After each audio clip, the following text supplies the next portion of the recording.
If you're watching this, chances are you're dealing with heartbreak. And trust me, we get it. It's tough. But here's the thing, heartbreak doesn't have to break you. Today, we're sharing 5 powerful steps to overcome heartbreak and rebuild your confidence. By the end of this video, you have a roadmap to start feeling like you again.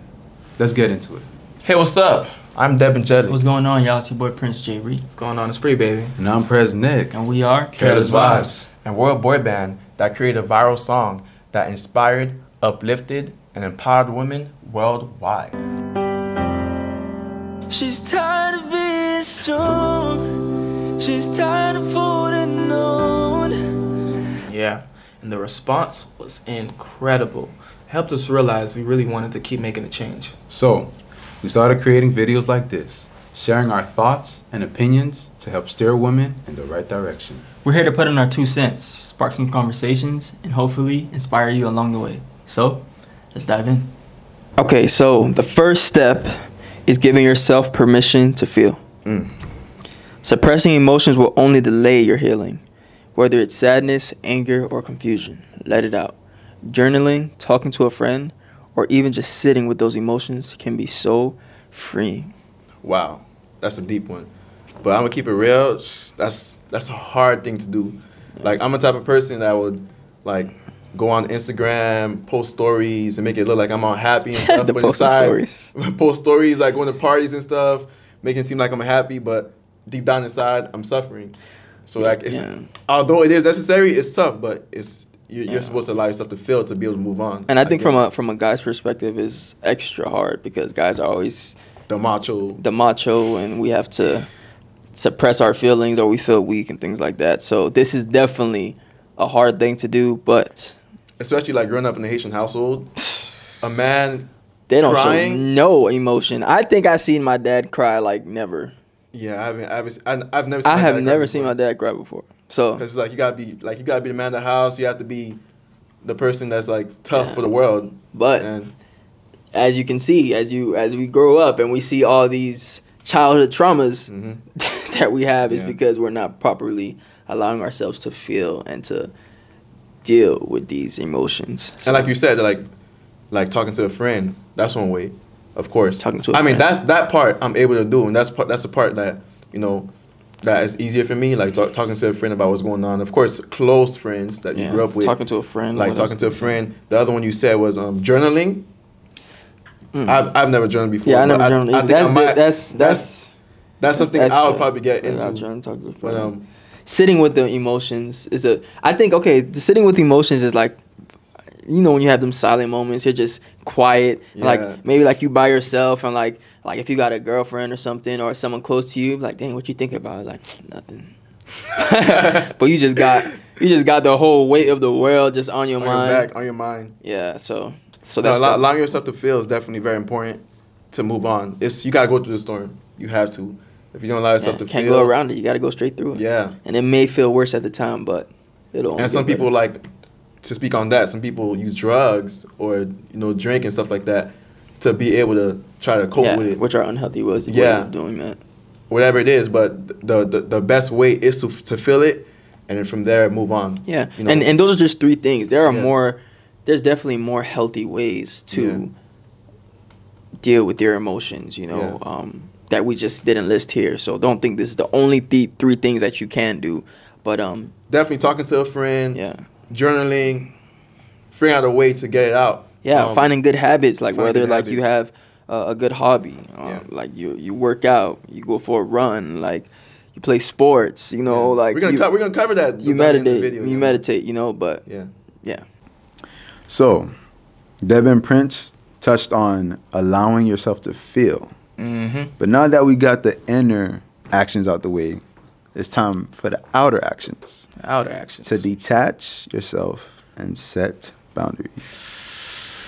So that's the hardest part right there. Yeah, that's low-key the hardest part right there. You can talk the talk, but when it's time to walk the walk, it gets a little tough there. What I wrote down was like block them, turn off your notifications, like delete old pictures. And that means on all pages. Not block them on your regular page and then go another one. Go on your Finsta and start stalking them. Ladies, we need to move on. Exactly. You know? Have you ever did a social media cleanse before? Or like because you had to block somebody? or you didn't want to see somebody? Well, me personally, I'm actually pretty good with that. If I don't want to watch your stuff, I just won't watch it. You know, I felt like that's more of a female thing to do, to block somebody. Unless you're like bothering me and constantly like DMing me or doing something that actually disrupts my day, I can go pretty, you know, I can just go cold turkey on people. But that's just me, you know. That's not majority of the public. But I would say I've heard a lot from friends or people that went through certain stuff like that, that the best thing for them moving forward was like not to look at the guy's Instagram, not to look at his videos, because I'm not gonna lie, girls, women, let's be real. Your imagination runs a little wild sometimes. So even if you know it's time to move on, you might look at a video of him like working out something and you'd be like, maybe just no. It's over. Stop watching, stop creeping, and move on. Then you're gonna start to see as time goes by, a week, 2, 3, a month went by, and you can start to realize like, okay, you know, it's not so bad anymore. But that first phase, that first 2 weeks, it's gonna be hard. I'm telling you right now. It's You're like gonna be crying in the shower, going through withdrawals, singing songs to yourself. You feel me? But you gotta do what you gotta do. You gotta do what So you the gotta points are: turn off your notifications, block them if you need to. And Blocking's a little excessive, you know, because now it make so you I look some said, type of way. if But you need yeah, to. if you really feel like you need to, then And then protect your mental. delete the old pictures, and if they bought you something that ain't that too expensive, throw it away. Too expensive. That's crazy. But all right. And now, it's step 3, which is focus on self-care. Focus on yourself, queen. Now, heartbreak can take a toll on your physical and mental health. That's why self-care is key. Think of it as your glow phase. Work out, eat nourishing foods, and most importantly, do things that bring you joy. That's interesting, and I think that second phase of setting boundaries, I feel like the only way you're able to do that is if you do this step 3. Yeah. If you don't distract yourself and just Focus on self-care. focus on yourself heavily. Like, listen, if you think you about to sit down in bed and just Netflix all day and you gonna get through this, listen, you gonna be itching and withdrawing, and listen, You're going to be in that phase for a long time. keep yourself busy. Focus on yourself. Focus on, okay, like if you want to eat better, if you want to Yeah. lose a little bit of weight, get in the gym. If you want to start a new hobby, if you want to focus on a goal you have in life, whether at school, starting your own business. Like, you got to do everything. And listen, it's easier said than done. Yeah, it is. It's easier said than done. But listen, that's the only way. It's the only way you'll make it through. Do all the positive things, not the negative things. Yeah, the positive things.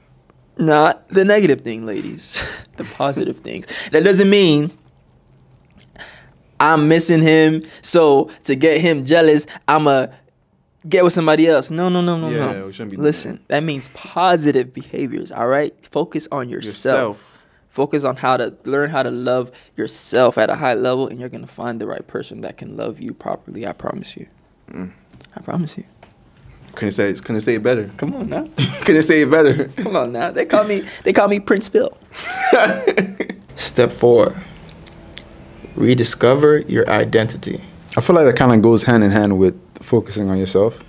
Yeah. But true, but at the end of the day, when you focus on yourself, that's one thing. Yeah, you can do a lot of things to distract yourself, but still not know who you are, but still not know what you truly want. So rediscovering yourself, that's a whole nother phase. And I do like that part because I feel like that's where the growth really happens, you know? Like, you can do all these things to distract you, but you're not really growing until you discover, you know? What do I want to do? When was the last time that I did something for myself? Exactly. You know? Take a solo trip. Right? You know?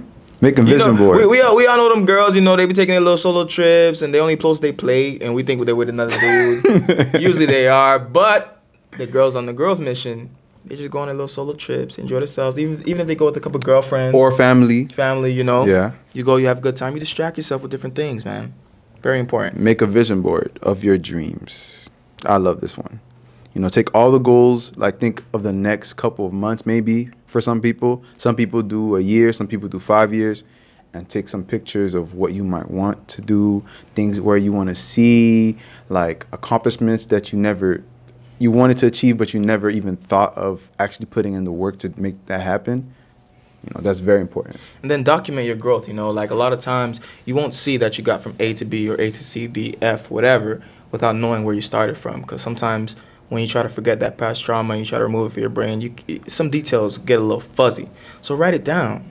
Tell yourself, like, set goals, and then as you see some months went by, you'll realize, dang, you know, I'm a much better place now. And you'll feel so much better accomplishing that, and I feel like that'll motivate you to continue on. Kind of like Prince said, we're working out. Like, you know, like, let's say you want to, you know, I want to lose 20 pounds or something like that. You know, like, take a picture of what you look like now, you know, wait a couple weeks, and then next you know, like, you see, like, wow, look how much I've, you know, maybe to you, you might not see it, but when you look at the picture, you're like, wow, I've been consistent, I've been disciplined, and now I'm starting to see part of what I have on my vision board come into And be patient fruition. with yourself. Emotional trauma is something very serious, you know, so like, even if a week went by, 2 weeks went by, and you feel like you're going nowhere, stay the course. Consistency is key. Consistency is the key of life. So I stole that quote from somebody. So take a solo trip, make a vision board, document what you do, and that's the end of this Keep them stuff. blocked. You feel me? So if you've enjoyed this video and you want to watch the full uncut episode, please go to app.group.com/empowerment. The link will be in the description. We appreciate you guys.